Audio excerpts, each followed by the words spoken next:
রক্ষী বাহিনী গঠনের মাধ্যমে ভয়ের যে সংস্কৃতি চালু করা, একটা সুশাসনের পরিবর্তে সদ্য স্বাধীনতা প্রাপ্ত একটা দেশে নিরস্ত্র সিভিলিয়ানদেরকে রক্ষী বাহিনী রাতের বেলা উঠিয়ে নিয়ে আসতো, আর কোনোদিন তাকে খুঁজে পাওয়া যেত না। যে কাজটা পরবর্তী সময়ে শেখ হাসিনার গভর্নমেন্ট গত 15 বছর ধরে বাংলাদেশে প্রতিষ্ঠা করার চেষ্টা করেছে। সুতরাং there is a similarity between the first period and the last one, যে তাদের আসলে শাসনের নেচারটা কি। তারা সুশাসনের মাধ্যমে শাসন করতে চায়নি, মানুষকে ভীত সন্ত্রস্ত করে, গোপন কারাগারে আটক করে, এক্সট্রা জুডিশিয়ালি কিল করে তাদের শাসন ক্ষমতাকে পাকাপোক্ত করতে চেয়েছে।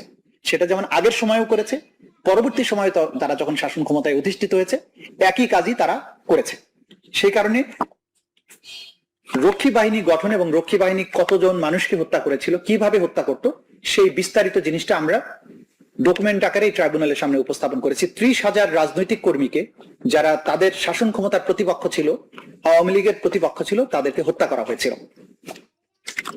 এটা আমরা ফর্মাল চার্জে পৃষ্ঠা 3 থেকে 6 এর মধ্যে বর্ণনা করেছি, এবং এটার সমর্থনে যে সমস্ত ডকুমেন্ট দিয়েছে আমি এই সেকশনটা প্লেস করার পরে বলে দিব যে কোন কোন জায়গায় আমরা এই বিষয় সংক্রান্ত তথ্য প্রমাণাদি উপস্থাপন করেছি। রক্ষী বাহিনী 30,000 মুক্তিযোদ্ধাকে হত্যা করেছিল এবং রাজনৈতিক কর্মীদের হত্যা, লুটপাট এবং ধর্ষণ করেছিল।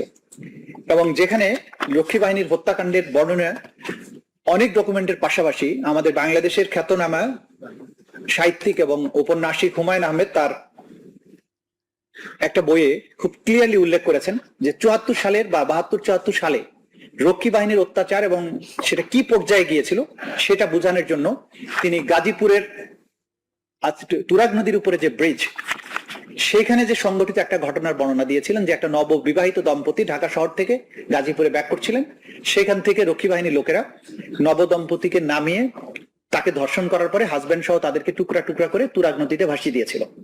সেনাবাহিনী, সেই সময় দায়িত্ব পালনরত সেনাবাহিনী, তাদের সেই অফেন্ডারকে গ্রেপ্তার করেছিল, মোজাম্মেল নামে একজনকে।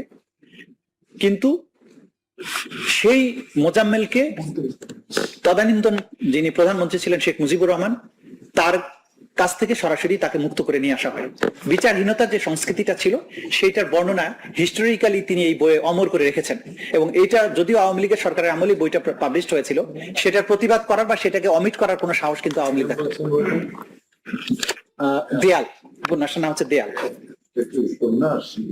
এটা হিস্টোরিক্যাল ন্যারেটিভ, উনি উপন্যাসের মতো করে বর্ণনা করেছেন, but it is the fact.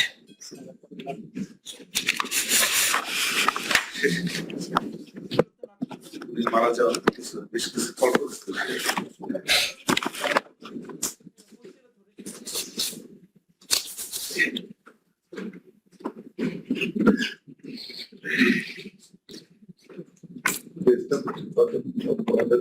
মালিক, আমি আপনাকে সাপ্লাই করবো।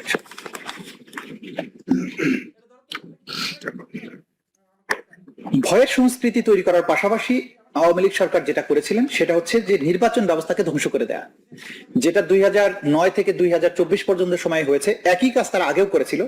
1973 সালে যে সাধারণ নির্বাচন হয়েছিল, 300টি আসনের মধ্যে আওয়ামী লীগ 293টিতে জয়ী হয়েছিল বলে দেখানো হয়েছিল। ওই সময় বাংলাদেশে আওয়ামী লীগের ওভারওয়েলমিং পপুলারিটি ছিল, কিন্তু তা সত্ত্বেও কোনো ফেয়ার ইলেকশন বাংলাদেশে হয়নি। প্রত্যেকটা ভোট কেন্দ্র দখল করা হয়েছিল এবং মেজর জলিলের মতো পপুলার রাজনীতিবিদ, সেই সময়ের মুক্তিযোদ্ধা সেক্টর কমান্ডার, তাকে পর্যন্ত পরাজিত দেখানো হয়েছিল। এবং হেলিকপ্টারে করে বরিশাল থেকে ব্যালট বক্স ঢাকায় নিয়ে এসে তাকে পরাজিত দেখানো হয়েছিল, যেহেতু এলাকাতে তাকে পরাজিত দেখানো যাচ্ছিল না। সেই জিনিসগুলো আমরা এখানে এভিডেন্স আকারে নিয়ে এসেছি।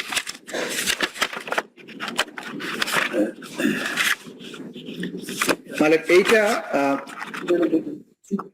যে রেফারেন্স গুলো আমরা দিয়েছি সেগুলো আমি শেষে যদিও বলবো, তারপর এখন বলে দিই। দি কোয়ালিশন ইয়ার্স নামে একটা বই, লেখক প্রণব মুখার্জি, ভারতের তদানীন্তন রাষ্ট্রপতি।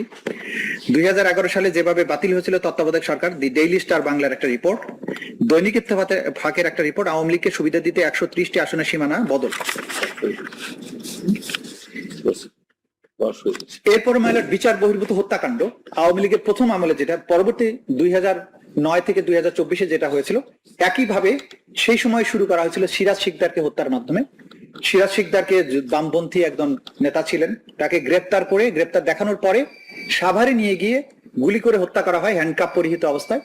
এবং পরে বলা হয় যে সিরাজ শিকদার পুলিশের গাড়ি থেকে পালানোর চেষ্টা করেছিল, সেই সময় গুলিতে নিহত হয়। এবং সবচেয়ে মারাত্মক যে জিনিসটা হচ্ছে, সিরাজ শিকদারকে হত্যার পরে তদানীন্তন প্রাইম মিনিস্টার শেখ মুজিবুর রহমান পার্লামেন্টে দাঁড়িয়ে বলেছিলেন, কোথায় আজ সিরাজ শিকদার? এবং বোঝা যায় যে প্রধানমন্ত্রীর সরাসরি নির্দেশ এবং নলেজ ছিল সিরাজ শিকদারকে হত্যার ব্যাপারে, এবং সেটা তিনি দম্ভ করে পার্লামেন্টের মতো জায়গায় উপস্থাপন করেছিলেন। এবং এই জিনিসের ধারাবাহিকতা পরবর্তী সময় দেখা যায় যে তার কন্যা শেখ হাসিনা, আসামি যিনি আছেন,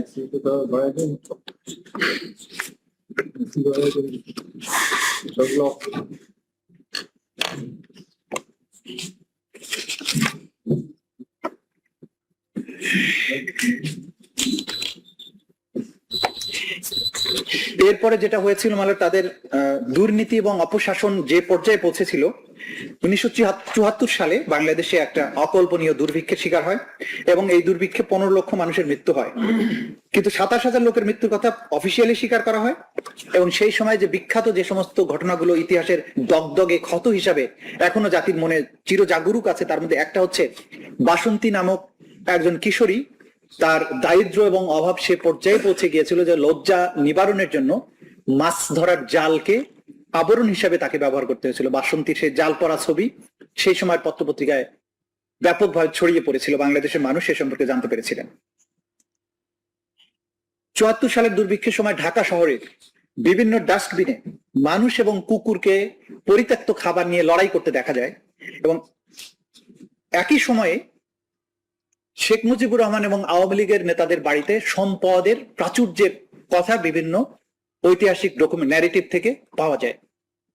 ওরিয়ানা ফালাচি নামে যে ফরাসি সাংবাদিক শেখ মুজিবুর রহমানের সাক্ষাৎকার নিয়েছিলেন, তিনি সেই সময় শেখ মুজিবুর রহমানের বাড়িতে গিয়ে সাক্ষাৎকার নিতে গিয়ে তিনি দেখেছিলেন বা তিনি বর্ণনা দিয়েছিলেন যে তার ডাইনিং রুমে কত রকমের খাবার সেখানে সাজানো ছিল। একটা ছিল চাইনিজ খাবার, আরেকটা ছিল বাংলাদেশি খাবার।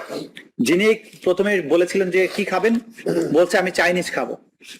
উনি চাইনিজ বিভিন্ন ধরনের আইটেম খাওয়ার পরে যখন পাশের রুমে গেলেন, যে দেখলেন দেশি খাবারের আয়োজন, সেখানে বিশাল বিশাল রুই মাছ, চিতল মাছ, খাসি, গরু, মুরগি, বাংলাদেশি যত ধরনের খাবার আছে সাজানো দেখে তখন তিনি বলেছিলেন, আমি তো একটা বিরাট ভুল করলাম, আমি কেন চাইনিজ খেতে গেলাম। এটা ওরিয়ানা ফালাচির বর্ণনায় এটা উঠে এসেছে। তো যেই সময়ে বাংলাদেশের মানুষ ঢাকা শহরের ডাস্টবিনে খাবারের জন্য, পরিত্যক্ত পচা গলা খাবারের জন্য লড়াই করত, সেই সময় তাদের ঘরে এই ধরনের খাবারের প্রাচুর্য ছিল। এবং বাংলাদেশে যত ত্রাণ এসেছিল সেই ত্রাণগুলোকে তারা লুটপাট করে বিদেশে বিক্রি করে দিত। লবণ যে জিনিসটার মূল্য সেই সময় ছিল কয় পয়সা ছিল, লবণের দাম কত ছিল? না না, মূল দামটা কত ছিল? যেটা 4 আনা ছিল সেই সময় লবণের শের হয়ে যায় 80 টাকা। 2 আনা ছিল, 4 আনা ছিল। এই লবণ যখন দেশের বাইরে থেকে বাংলাদেশে আসে, ট্রাকে ট্রাকে লবণ বেনাপোল বর্ডার দিয়ে ইন্ডিয়াতে বিক্রি করে দেওয়া হতো। আর বাংলাদেশের মানুষ লবণহীন, বাংলাদেশের মানুষের এই লবণহীন জীবন যাপন করার কারণে কলার গাছের যে নিচের মূলটা, সেগুলো লবণ ছাড়া সিদ্ধ করে খেতে খেতে অধিকাংশ মানুষের চোখ মুখ ফুলে যেত, যেহেতু আয়োডিনের অভাব হতো লবণের অভাবে। সেই কাজগুলো তারা করেছেন। তাদের দুঃশাসনের যে হিস্ট্রি আগেও যেমন ছিল, পরবর্তী সময় তাদের মধ্যে একই রকম হয়েছে। পরবর্তী সময়ে 2009 থেকে 24 পর্যন্ত তারা ফুলে ফেপে 1000 কোটি টাকা পাচার করেছেন, কিন্তু মানুষ দরিদ্র থেকে দরিদ্রতর হয়েছেন। শেয়ার বাজারে পুঁজি হারিয়ে মানুষ আত্মহত্যা করেছেন। প্রায়শই নিউজ হতো যে ক্ষুধার জ্বালায় মা সন্তান সহ রেল লাইনের নিচে ঝাঁপিয়ে পড়ে আত্মহত্যা করেছে। সুতরাং এই যে ট্র্যাডিশন, হিস্টোরিক্যালি তাদের শাসনের যে নমুনা, সেই নমুনাগুলো আমরা আদালতের সামনে বিচারের জন্য উপস্থাপন করছি। এরপর মানে ব্যক্তিটা হচ্ছে একটা দলের প্রধান এবং একজন শাসক, যিনি 15 বছর ধরে বাংলাদেশকে শাসন করেছেন।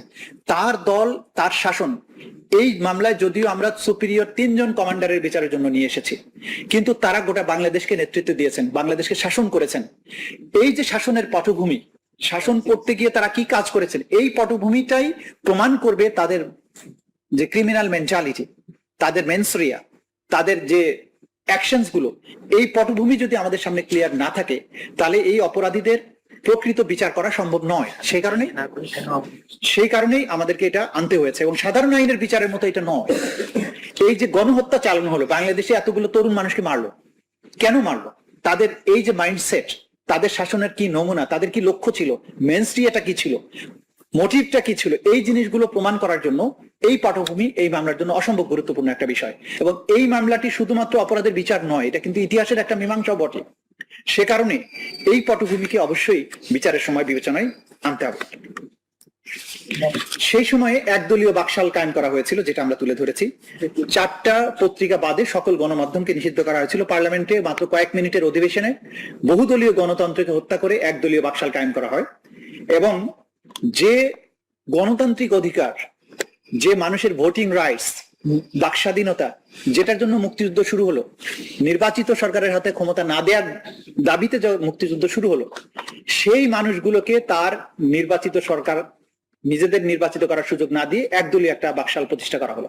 বহুদলীয় গণতন্ত্রের নামে এসে গণতন্ত্রকে হত্যা করা হলো।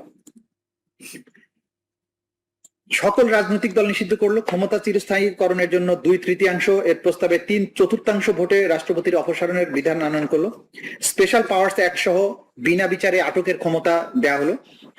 বাকশালের প্রতিবাদে মুক্তিযুদ্ধের সর্বাধিনায়ক জেনারেল ওসমানী, ব্যারিস্টার মইনুল হোসেন সংসদ থেকে পদত্যাগ করেছিলেন, কিন্তু তারা কোনো ডিফারেন্স মেক করতে পারেনি। কিন্তু অন্তত 2 জন মানুষ ছিলেন যারা এই ধরনের একদলীয় শাসনের বিরুদ্ধে গণতন্ত্রের পক্ষে পদত্যাগ করেছিলেন। বাকশালে যোগ না দেয় রাজশাহী 2 আসনের এমপি মঈনুদ্দিন আহমেদ মানিকের সংসদ সদস্য পদ বাতিল করা। এটা ছিল তাদের গণতান্ত্রিক আচরণের নমুনা।